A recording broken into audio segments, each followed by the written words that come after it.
Welcome to the Unique History channel. Today we'll be doing a reading from the book Great Civilizations by Brenda Lewis, and today we'll be reading about the civilization of Islam, which is pages 132 to 147 if you're reading along in the book. So let's jump in. Islam. Origins. Islam, which means submission to God, is the faith of Muslims, which began with the preachings of Muhammad, who was born in Mecca, now in Saudi Arabia. The Arabs of Mecca were idol worshippers and much given to disputes, quarrels, and violence. Muhammad, however, came to believe that if only his people would worship one God, like the Jews and Christians, their behavior might be curbed. In 610 AD, according to Islamic tradition, Muhammad was meditating on this problem in a cave on Mount Hira, where he had a vision. Afterwards, Muhammad claimed that the archangel Gabriel had appeared and told him that he had been chosen as a prophet of Allah. However, after Muhammad began preaching his new religion in Mecca, the enraged inhabitants plotted to murder him. Muhammad escaped with a friend, Abu Bakr. Eluding the soldiers sent to capture him, made his way to the friendly territory in Yathrib, where there were already many Muslims. Subsequently, Muhammad renamed Yathrib Medinat Naibi, or Medina, the city of the Prophet. His flight from Mecca to Medina was later called the Hijra, and the Muslim calendar is counted from his day. His journey began July 16th, 622 AD. The spread of Islam. The Meccans, even more infiltrated by Muhammad's escape, sent an army, apparently 1,000 strong, to attack Medina, but were defeated by Muhammad's 313 Muslims, who had leapt into battle with the cry, Allahu Akbar, God is great. This was the start of many years during the armies of Islam fought for their faith against the infidels or unbelievers. In 630 AD, Mecca fell to Muhammad's forces, and afterwards a majority of Meccans agreed to become Muslims. From then on, Islam began to conquer hundreds of converts, and by the time Muhammad died in 632 AD, a new faith had spread from Arabia, from the Persian Gulf to the Red Sea, and from Yemen to the south to the frontiers of Syria in the north. All of the people of this vast region now lived under the laws of the Quran, the holy book of Islam, which were gathered by his followers from Muhammad's own writings. The Quran was completed by 650 AD. After this, Islam spread beyond Arabia with amazing speed. By 750 AD, the Muslim armies had won an empire which stretched from the borders of Afghanistan in the east and to Spain in the west. It included Egypt and the whole of the North African coast. The Bedouins. Muhammad's military success was not surprising, since the Bedouin tribesmen of Arabia, the earliest converts to Islam, were an extremely warlike people. They were fierce fighters who could do battle on horseback or foot with equal skill and ferocity. The rigors of long, punishing campaigns and successful battles against the infidels were well within their aggressive scope. Bedouins lived by strict rules of behavior and honor, and had an extraordinary talent for navigating the outwardly featureless desert sands, seeking out the oasis and the water they needed for themselves and their camels, sheep, and goats. The name Bedouin came from Barari, the Arabic word for desert dweller, and even after Islam gave rise to great cities and sophisticated cultures, they refused to give up the independence that went with the nomadic life. It was not forbidden, however, to do battle with non-Muslims and to judge by the results. This was something the Bedouins did with gusto. Their lifestyle had effects, though, on the foundation of their faith. Although beautiful mosques were later built all over the Islamic world, daily practice was largely convened in the context of vast sandy desert. There, Muslims turned towards Mecca to pray 5 times a day. Christianity versus Islam.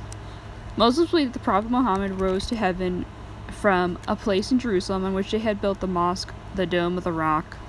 This made Jerusalem very important to Islam, just as it was to the Christians and Jews. Christian pilgrims were allowed to visit Jerusalem on pilgrimage, but when some of them were attacked, Pope Urban II in 1095 called on Christian Europe to undertake a crusade to retrieve the Holy Land from Muslim rule. A force of 30,000 strong set out, and in the first successful of the 8 crusades, They captured Edessa, Antioch, Tripoli, and Jerusalem, and set up Christian kingdoms. Crusading motives were not entirely pure, though. There were, of course, contemporary leaders like Geoffrey de Beaune, the first ruler of the Kingdom of Jerusalem, who refused to sack the crown where Jesus had worn a crown of thorns, and Richard I the Lionheart, who led the Third Crusade, who was admired as a valiant warrior. Even so many crusaders went to the Holy Land for riches, land, and power. Consequently, the crusading had lost its luster by the mid-13th century and was regarding Europe as an ignoble venture. Islam pushed back in Europe. The Battle of Lepanto in 1571 was afterwards called the Last Crusade, since many Europeans came to believe that it had saved Europe from Islamic domination. Lepanto was not, in fact, the last struggle for power in Europe between Christians and Muslims. The siege of Vienna by the Ottomans, from which they forced to retire, occurred a century later in 1683. The Ottoman rule survived in parts of southeast Europe until 1908. Only with the collapse of the Ottoman Empire after the First World War was approximately a large and powerful Muslim state finally removed from the environs of Europe. What the Christian victory at Lepanto did, however, was to destroy Ottoman naval supremacy in the Mediterranean, and so to diminish the danger to the security of Europe, which had threatened the continent for many years.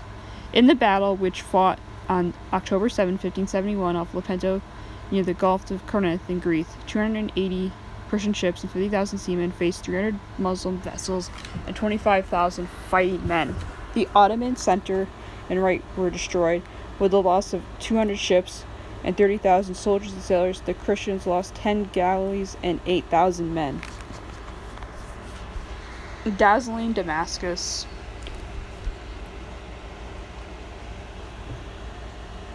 Damascus in Syria was one of the first towns to be captured by the Muslim armies in 635 AD. Under Muslim rule, it became a magnificent city with elegant mosques, minarets, gardens, fountains, and houses decorated with elaborate mosaics. Damascus also became a great trading center, famous for damask, the elaborated cloth in which the beautiful patterns could be seen from both sides, and for fine steel damascene in which gold and silver were etched or inlaid onto the metal or decorated with a watery pattern which was weld on. Because of its many beauties, Damascus was given admiring names, such as the Pearl of the East and the City of Many Pillars. Damascus was the political and cultural focus of Islam for almost a century and the capital of the Caliphate. The territories conquered by the Arab Muslims ruled by the immediate successors of Muhammad. It was from Damascus that the Umayyad sultans, who ruled there from 661 AD to 750, made further conquests for Islam. They spread their faith as far as Afghanistan in the east, and in the west conquered all of North Africa and Spain, and afterwards invaded the Visigoth kingdom of Aquitaine in the southwest of France. Beautiful Baghdad. After 750 AD, when the Umayyads were supplanted by the Abbasid caliphs, the focus of Islamic world shifted to the Abbasid city of Baghdad. In Abbasid times, this was known as the Brown City of Mansur, after al-Mansur, the second caliph, who had built Baghdad on the west bank of River Tigris after the 762 site of a Sasanian village of the same name. Also called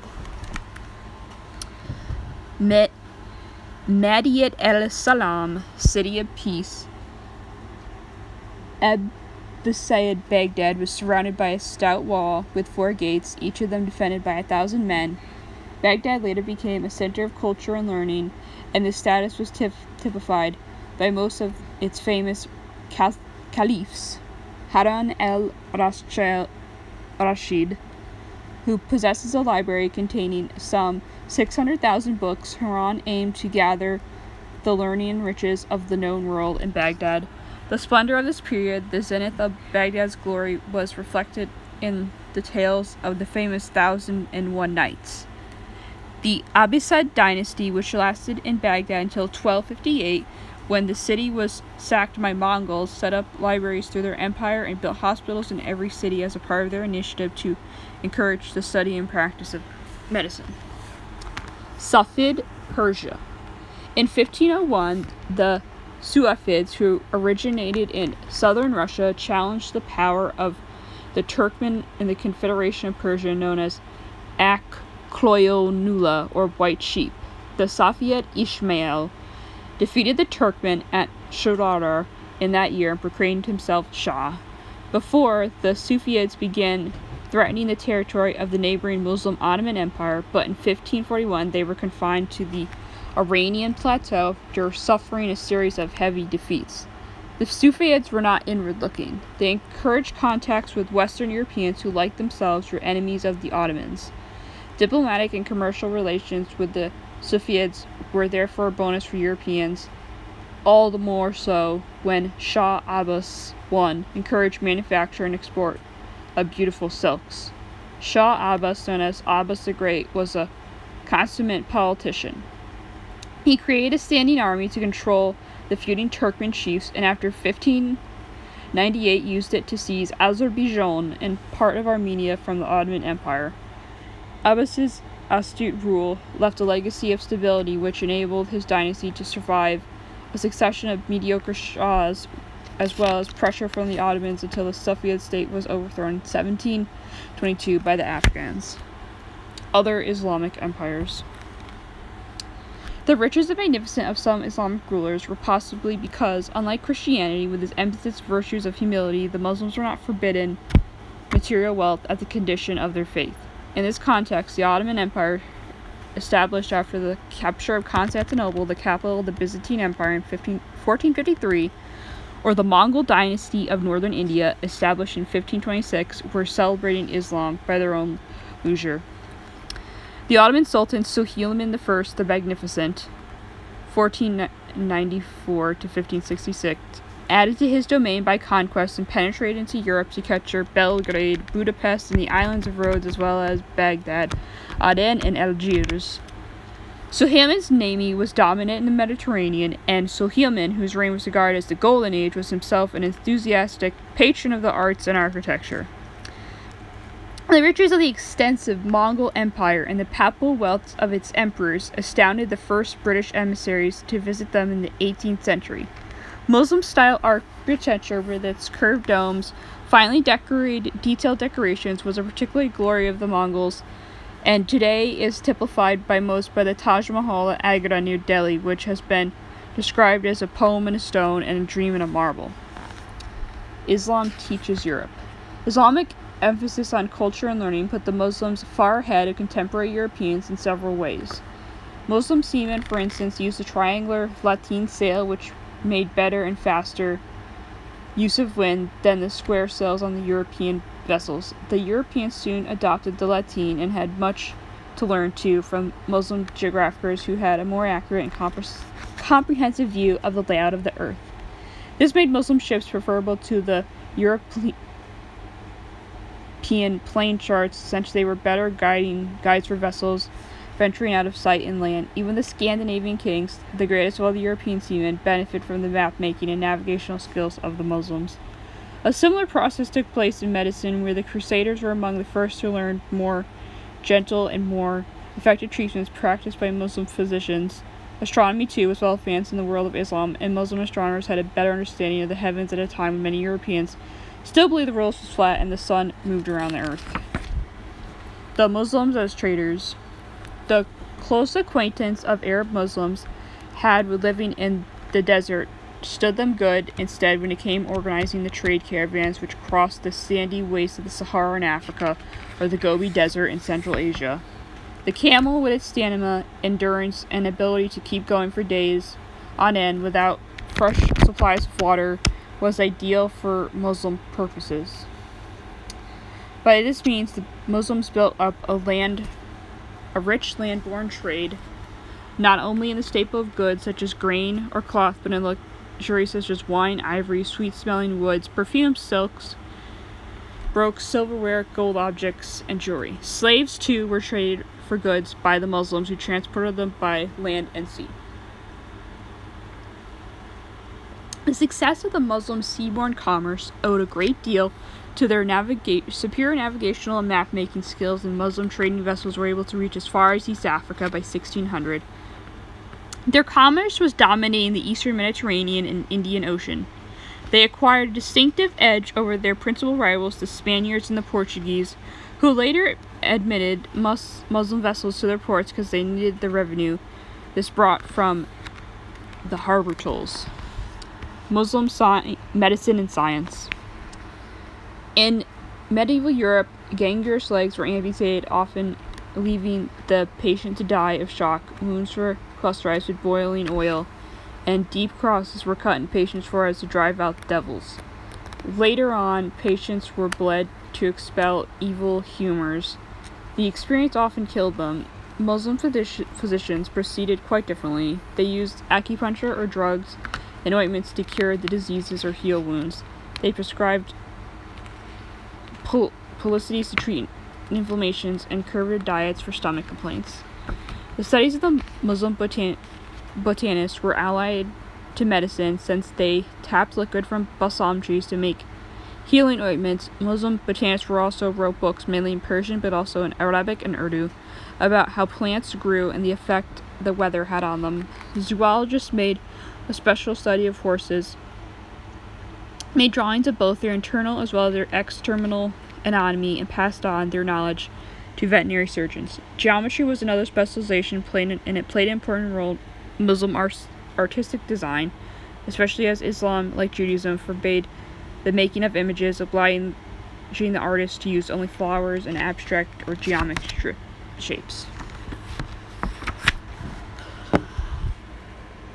Adventia. Abdul Ali al-Hussein, or Adventia, was a Persian philosopher and physician of a great influence in both the Islamic world and in medieval Europe. Born in Bukhara in Turkestan, Avicenna was already an accomplished physician by the time he was 18 and had acquired an enormous amount of philosophical knowledge. He later became the author of many weight encyclopedias that contained his distinct distillation of ancient Greek thought. Avicenna regarded the Islamic way of life as the highest and most perfect that could be achieved, regarded the gift of the prophecy as the greatest attribute of the intellect rather than a product of imagination. Avicenna's concept of God was being that of whom essence and existence were identical.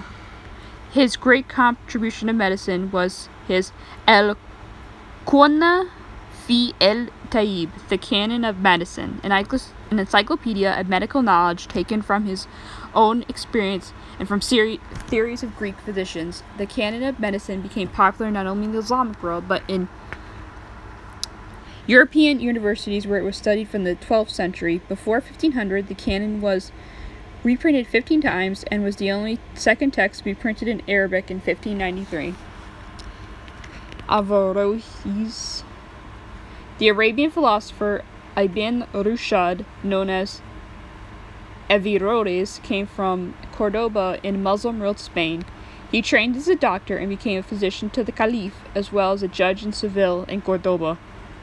Averroes believed that matter was eternal and that the individual soul was not immortal.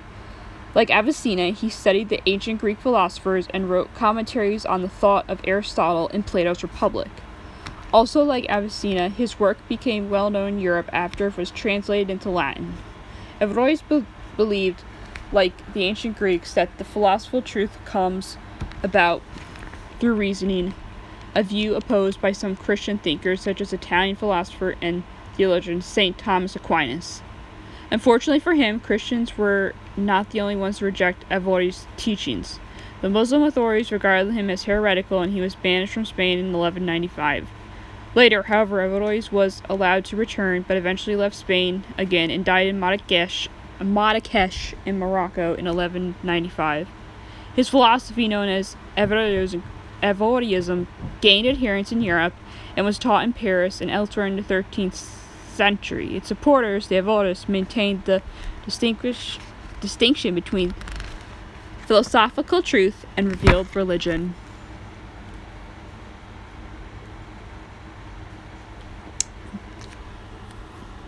God is great. In Islam, the one true God is Allah.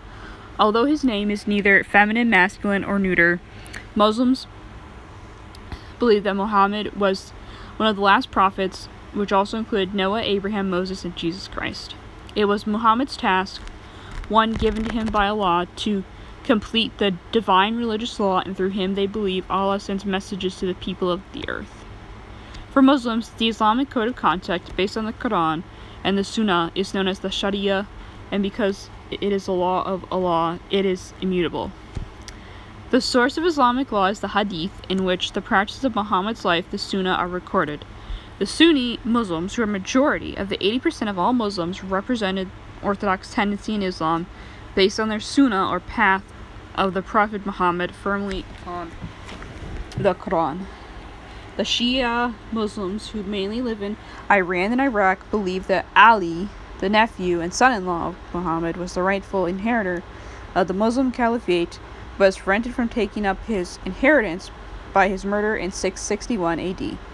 The Arabic name for Shia, Ali, means partisans of Ali. My God. The practice of Islam. Islam lays on its followers 5 obligatory duties or pillars. The first is to recite the profession of the faith, the Shahada, in which Muslims state a certain prayer. The second consists of prayers. The third, the payment of zakat, the tax. The fourth is fasting, and the fifth is Hajj, or pilgrimage to Mecca. There is no priestly hierarchy, but a muezzin calls the faithful to the prayer from the minaret of a mosque with the announcement, Allahu Akbar, God is great, and there are imams who lead prayers. There are also 5 articles of the Islamic faith: belief in Allah, the one God, in the angels, the Quran, the prophets, and the Day of Judgments. There is no such thing as secular Islam. Muslims do not recognize the division between faith and state. Ramadan, one of the main festivals, takes place in the 9-month Islamic year, and requires Muslims to refrain from food and drink between sunrise and sunset. According to Muslim tradition, the month of fasting commemorates the night believed to be the 27th of Ramadan, when the first revelation of Islam occurred. Okay, thank you.